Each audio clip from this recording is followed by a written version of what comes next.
welcome back to Dylan's Little Hobbies, and you know what, ever since Rogue One, I had an idea for a Star Wars story, and I decided to make it. I have done part 1, go ahead and check that out on my channel if you guys want to. There'll be a playlist at the end of this video, or a playlist card that will come up, all about Star Wars The Rise, my fan-made book. I have written part 1, I have put it onto YouTube. You guys seem to really enjoy part 1, so here I am doing part 2. I hope you guys enjoy, and I will of course narrate it, but I am not a professional speaker or a professional writer. This is just a fan-made story made by me, Star Wars The Rise, part 2. Let's get into it. Chapter 9, Jarv's Plea. So here's the plan, Jarv. You distract Laura, and I'll get the info we need with MD3. The plan goes off in Jarv's head again and again. Jarv stands just around the corner of the church. He thinks to himself, how far can he let Kaven go? What if his ambitions for Dash are met? What then? Will Kaven still stand, or will Slade have his way? Oh, this will never work, Jarv says, as he turns around. What will never work? Laura says, standing right behind him. Nothing, Jarv answers as she puts her arms around him. Oh, I'm happy to see you, Jarv. It's been ages. Last I heard, you were be gone for a month. On a job with, she pauses. Him, she says in a grumpy voice. Then her smile comes back to her.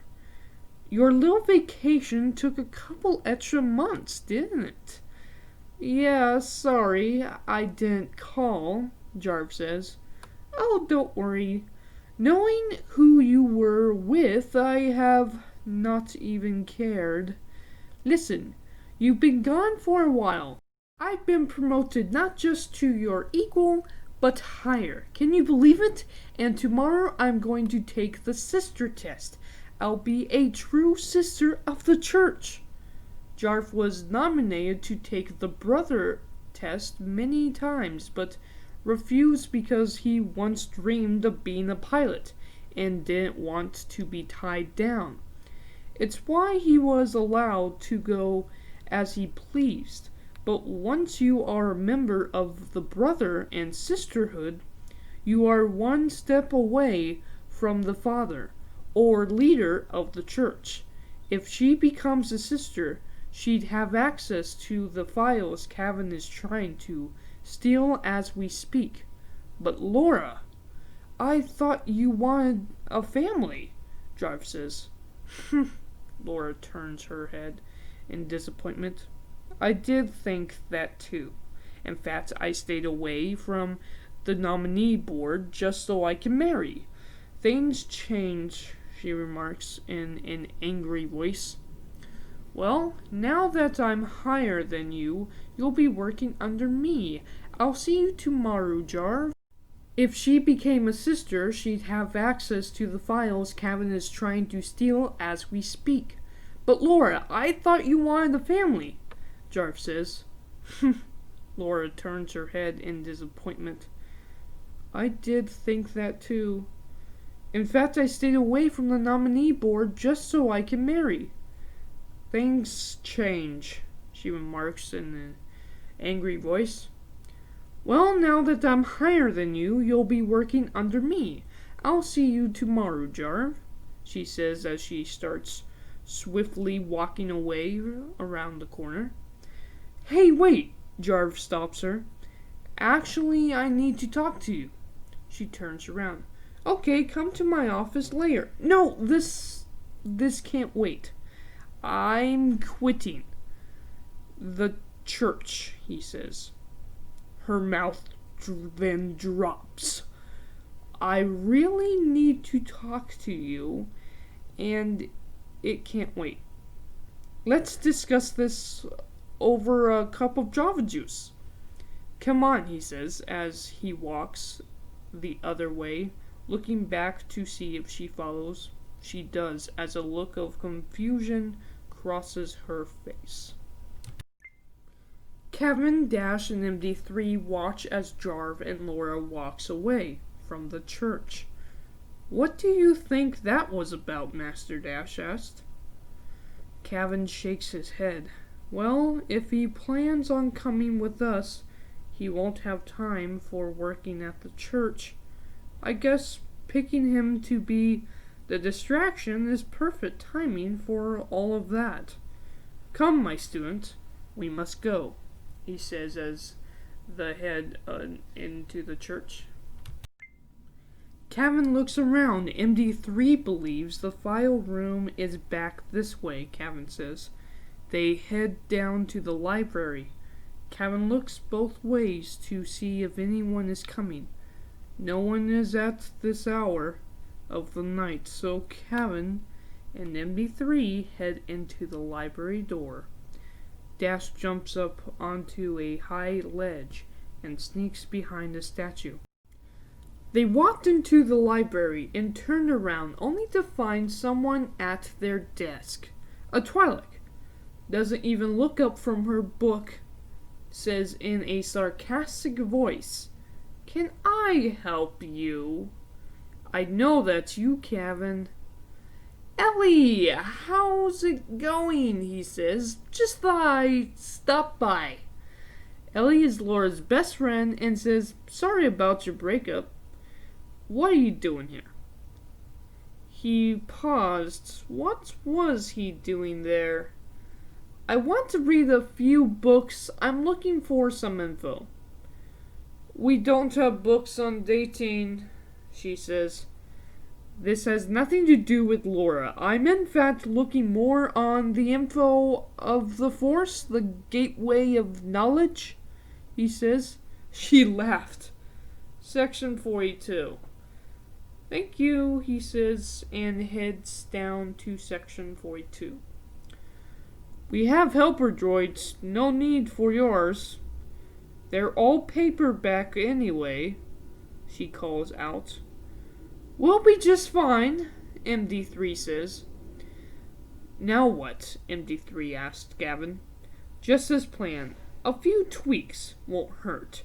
I'll stay in Section 42 and make noise.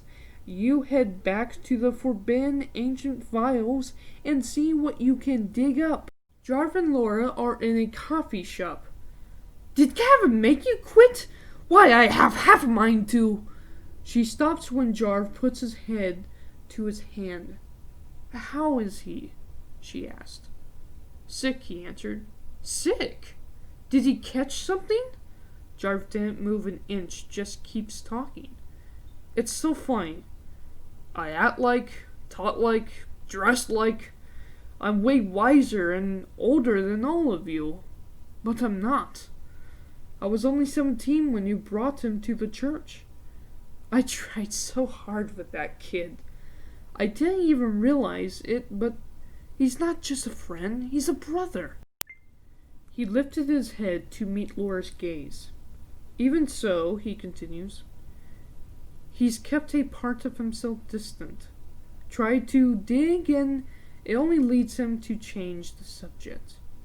Well, his past came to haunt him. He told me what he was, and it's becoming what he is." Her face shows her confusion. "What is he?" she asked. MD3 gets to the back room full of ancient files. He then quickly picks one up and scans the entire paper file, flipping through pages as fast as he can. He's a member of a race, no, a cult. "The Sith," Jarv says, and takes a drink. The very word makes her vomit. "A Sith? You're joking! Like they exist! They're just a few idiots that think they can defeat the church," she explained. "They're barbaric. evil creatures, and kaven is one of them. He hoped to never reveal it, to lock it away and hide from it. Now he can't. He right now is trying to protect you from it. Laura looks at Jarv. You're not kidding. So he thinks he's a Sith? No, he is a Sith, Jarv answers her. Look, I've tried so hard. He made a promise to me that the Sith known as Slade won't take over. A promise he can't keep. I've tried to keep kaven alive in him, but I fear I can't do any more. Jarv communicators buzzes. He clicks the button to turn it off. Right now, kaven is in the library stealing files to the gateway of knowledge. He just found what he's looking for, and will be heading to the ship right now. Even if it goes his way, he might lose himself completely. You are the only one who stands a chance of reviving kaven. I beg you, I plea you to search your feelings. I know you still love him. Otherwise, you wouldn't speak of him so ill-like. Here is a long-range tracker. I put it on the ship. Find a flight and follow us. I'm counting on you, Jarv says, and heads to the door. She looks at it, shocked. What will he do? She calls to Jarv. He stops at the door. Even if you come, if my plan fails, I will do what I must. Save him from himself. I will take care of him. He slowly touches the blaster on his hip. He's never worn a blaster before, but knew he needed to protect himself, so he borrowed it from Lit. Laura's head falls to the table, trying to hold back tears. Alright, and I hope you guys liked the chapter. Here you can watch part 1 as well as the entire series. And here you can subscribe to me as well as watch my latest video. Thank you guys for watching, and I am out. Bye.